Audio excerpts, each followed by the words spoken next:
kaibigan natin na noong panahon ng pandemya, walang nagutom sa lungsod ng Maynila.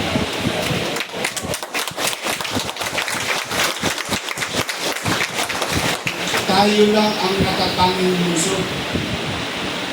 Yung ibang lungsod nakapagbigay, kailan-ilan. Pero ang Maynila, 8 buwan. 8 months, 1 buwan, meron tayong food box. Tama mali? 700,000 families, mayaman, middle class, mahirap. Walang tinili. Nakatawid tayo. Yung iba na binibenta pa sa online. Kasi sobra na. Dahil hindi pa nauubos yung food box, dumarating na naman yung food box. Tama mali? Eskwela, pagkain, gamot, bakuna. Saan nagsimula nagbakuna sa Pilipinas? Manila. Sa Maynila. Bakit? Ang Maynila bumili ng sarili ng bakuna. Kaya nga bakuna natin ay masin. Nagkaroon pa tayo ng 24 hour tayo. Remdesivir, alam mo ba yung gamot niya? Kusiliso mo. Molnupiravir. Yung mga bilyonaryo, maraming pera, hindi makabili ng ganong gamot. Yung ibang sila, hindi makabili ng ganong gamot. Pero ang Maynila, paparating pa lang yung gamot, meron na ang Maynila. Ayun yung mga bagay na nangyari, naiilan pa lamang sa pandemya. Ngayon, okay. Sino nag-aaral? Lahat naman tayo nag-aaral, ano? Pumasok na sa eskwela. Sige. Di ba nung araw, ang eskwela, kinakancel dahil may ulan. Tama mali? Dahil may bagyo. Tama mali? Ngayon, kinakancel dahil may init. Tama ba? So, ibig sabihin, kung ang panahon natin na tayo nag-aaral, ulan lang ang problema natin sa eskwela. At baha. Ngayon, pati init, piniproblema natin. May isang batang mayor na tinulungan ninyo. Itinaguyod ninyo. Inisip yung mangyayari sa darating na panahon. O ngayon, sa totoo lang, kung nabali natin natin, imagine mo, 10-story, fully air-conditioned public school.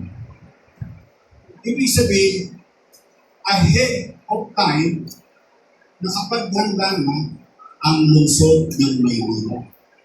Ano? Patuloy bang iinit pagdating ng araw? Yes. Iinit ang iinit. Siyempre. Pero sa Maynila, 4 na malalaking eskwela. Dahil pa ang private school. Sabi nga sa kulto, ang usapan sa Almario, mas maganda pa raw sa Holy Child. Bakit? Inisip ko, para ihanda ang ating mga anak. Ngayon, ang problema ng mga nanay, doon sa mga eskwela ngayon, ang problema nila, naghanap ng jacket yun. Naghanap ng jacket yun. So, ang puno natin, bahay, eskwelahan, hospital, nangyayari na ganap, may pandemya pa. Tanong, saan ko ginawa yung pera na yun? Ano, umipot ako ng dito? Hindi. Ginawa ko ng parang. Ano sabi ko noon? Hindi naman ako nagpupunti sa tao. Wala naman akong itinanggi sa tao. Ano sabi ko kasi sa ganung pandemya? Ang nanay ko, ang tatay ko, ang Batang Maynila, ano sabi ko? Pag ako, wala na maibebenta, wala na mauutangan, nakita niyo itong rilo na ito, ipatatas ako ito kay tambunting makarapos lang tayo. That's what they say. Why? Taas ang kamay ng mga rilo. Ang ina. Magulang. At walang makain ang anak mo. Gagawin mo. Talaga? Kiraraos yun. Hindi tatawid mo. Kung hindi na pagiging ama o ina ng isang lungsod. Kaya ako, hindi ako natatakot sa bagay na ginawa ko. Bakit? Kasi isa lang, ang pwede kong sabihin At kahit anong oras sa amang istilita sa buong Maynila, isa lang ang masasabi ko. Salamat sa Diyos. Ito kayo ngayon sa magdang buhay tayo lahat. Yan, kung mali, ay taong bayan ang mag-uusap. Hindi yung mga politiko. Ang masakit nun, yung mga politiko nagsasabi ng mga masasakit na salita ay mga politiko kasama ko rin dating ginawa ang lahat ng ginawa ko. So kung mali ako, edi mali din sila. Tama ba? Nung tumayo yung condominium, ina-award na sila daw ang may gawa. Pero yung pinangbiling ng para pang patayo doon na inutang ko, kasalanan ko. Kaya sabi ko, hindi nyo kailangan muli. Hindi nyo kailangan sirain ang taong sirana. Ayun, nakatikim din naman kayo, di ba? Yung kapitbahay mo pakialamin. Yung inggit sa inyo. Tama mali. Lahat tayo nakakamiss. Pero ang pinakamabisa, dahil hindi tungkol sa buhay natin. Tungkol sa pamilya natin. Tungkol sa mga batang mulo. Ito, kailangan maliwanag ang ating isip. Maliwanag ang ating puso. Wala. Ang gagawin lang natin, magre-report sa taong bayan. Pagkatapos mag-report, sasabihin natin yung susunod nating pangarap para sa mga nagkamili. After that, hayaan natin ang taong bayan ang pumusga. Tama mali? Kaya ready na ba kayo? Huwag kayo magpipagalaw. Tigilan nyo damdamin ninyo. Hindi mo kailangan bakit? Away ng mga politiko yan, hindi nyo naman away yan. Pagpiliin ninyo, dahil sa kanila nakakuha pa kayo ng kaaway. Tama mali. Magpakababang loob kayo. Ipaliwanag nyo kung ano yung paniwala yung tama. At yung totoo, hindi wala. Ngayon, hindi dyan na. Alakad na tayo.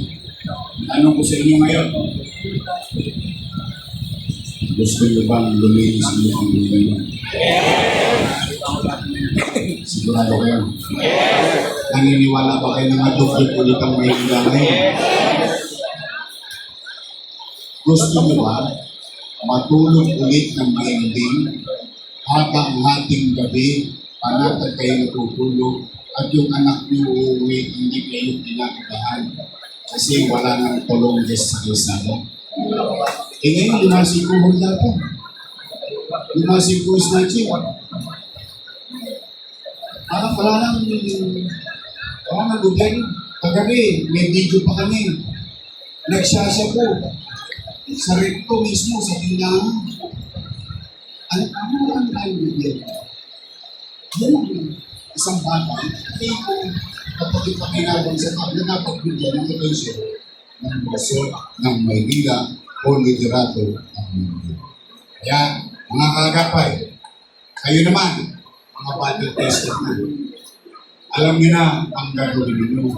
Kahit sa mga bago namin, kasama, sa pilit ko, mababang loob kayo, hahabain ninyo ang inyong kamay. Hahabain ninyo ang kamay. Akapin ninyo silang lahat. Dalhin niyo sila sa tamang daan. O sa limang daan.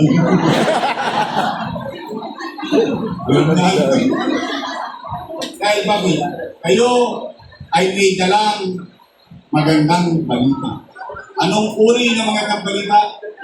Leader na nag-deliver. Leader na gumagawa. Leader na may malasakit sa